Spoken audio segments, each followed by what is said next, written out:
వంశీ విభూషితకరాన్నవనీరదాభాత్ పీతాంబరాదరుణబింబఫలాదరోష్టాత్ పూర్ణేందు సుందరముఖాదరవిందనేత్రాత్ కృష్ణాత్ పరం కిమపి తత్వమహం న జానే. యత్ర యోగేశ్వరః కృష్ణో యత్ర పార్థో ధనుర్ధరః తత్ర శ్రీర్విజయో భూతిర్ధ్రువా నీతిర్మతిర్మమ.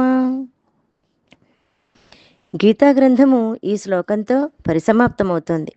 భగవత్ సాన్నిధ్యంలో, భక్తుని సాన్నిధ్యంలో ఎటువంటి శుభప్రదమైన వాతావరణం ఏర్పడుతుందో ఈ శ్లోకం ద్వారా తెలుస్తుంది. ఎక్కడైతే యోగీశ్వరుడైనటువంటి శ్రీకృష్ణ భగవానుడు ఉంటాడో, ఇంకా ఎక్కడైతే ధనుర్ధారి అయినటువంటి అర్జునుడు ఉంటాడో అక్కడ ఐశ్వర్యము, విజయము మొదలైనవి కలుగుతాయని చెప్పబడుతుంది. కనుక విజయాన్ని, నీతిని, జ్ఞాన సంపదని అభిలషించేటువంటి వాళ్ళు భగవత్ చింతనాదుల ద్వారా సాక్షాత్ భగవంతుణ్ణి తమ హృదయంలో ప్రతిష్ఠింపజేసుకోవాలి. భగవంతుడకు శ్రీకృష్ణుడు ఉండే చోటే కాకుండా భక్తుడకు అర్జునుడు ఉండే చోట కూడా అటువంటి విజయాదులు కలుగుతాయని చెప్పబడింది. ఎందుకంటే అర్జునుడు సామాన్య భక్తుడు కాదు, ధనుర్ధారి అయినటువంటి భక్తుడు. అంటే బాహ్య శత్రువులను ఏ ప్రకారంగా గాంధీవంతో జయించేస్తాడో అదేవిధంగా అంతఃశత్రువులను కూడా గీతాజ్ఞాన రూపధనస్సు చేత వాటిని ఛేదించేసి మోహరహితుడే, నష్టమోహ అని చెప్పినట్లుగా మోహరహితుడే ఉంటాడు. ఈ ప్రకారంగా అజ్ఞానం నశించినటువంటి భక్తుడు సాక్షాత్తు భగవంతుడే అవుతాడు. బ్రహ్మవిద్ బ్రహ్మైవ భవతి అని చెప్పినట్లుగా. కాబట్టి ప్రకృతిని జయించినట్టి మాయాశత్రువును జ్ఞానమనే ఖడ్గముచే, జ్ఞాన ధనస్సుచే విచ్ఛిన్నం చేసినట్లుగా భగవంతుడు ఉండేటువంటి చోట భగవత్ సాన్నిధ్యం నందువలే విజయము, సంపదలు మొదలైనవి కలుగుతాయన్నమాట.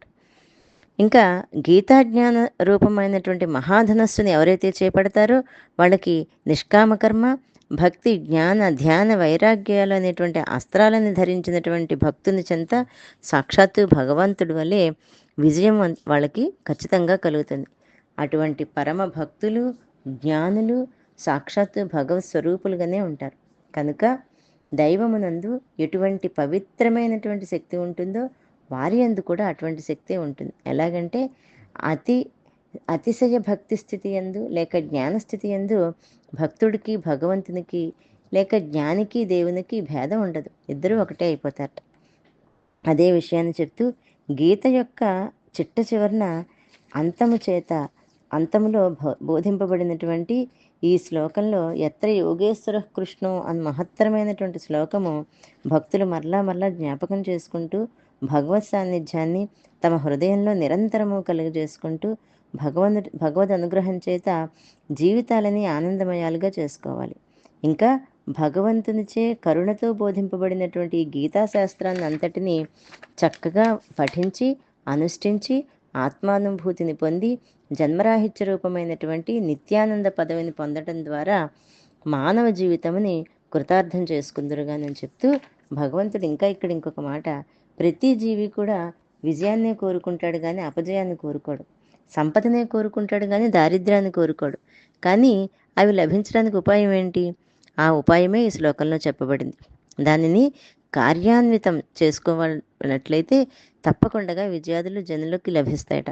శ్రీకృష్ణ పరమాత్మని వారి హృదయమునందు, వారి యొక్క గృహమునందు చేర్చడమే ఆ ఉపాయం. భగవంతుని భక్తిపూర్వకంగా ధ్యానిస్తూ భగవత్ సాన్నిధ్యాన్ని అనుభవించటమే ఆ ఉపాయం. ఎక్కడైతే శ్రీకృష్ణుడు ఉంటాడో అక్కడ విజయాదులు ఉండడం తథ్యం. కాబట్టి భగవత్ సాన్నిధ్యాన్ని కలుగజేసుకుంటూ భగవద్భక్తులకి విజయం తప్పకుండా భగవంతుడు కలిగిస్తాడు.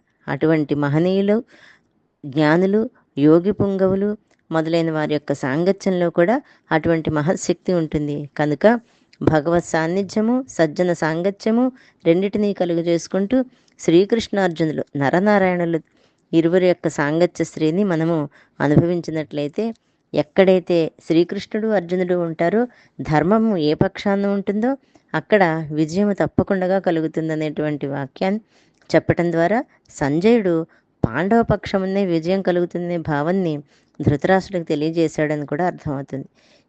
ఈ వాక్యం వినైనా సరే ధృతరాష్ట్రుడు సంధి చేసుకుని యుద్ధం మాన్పించడానికి శ్రేయస్కరం అనే విషయం కూడా ఇక్కడ గూఢంగా చెప్పబడింది. కనుక ఇటువంటి అద్భుతమైనటువంటి గ్రంథాన్ని చదువుకునేటువంటి అర్హత ఒక యోగము మనకు కలిగినందుకు ఆ శ్రీకృష్ణ పరమాత్మకు నమస్కరిస్తూ జై గురుదత్త.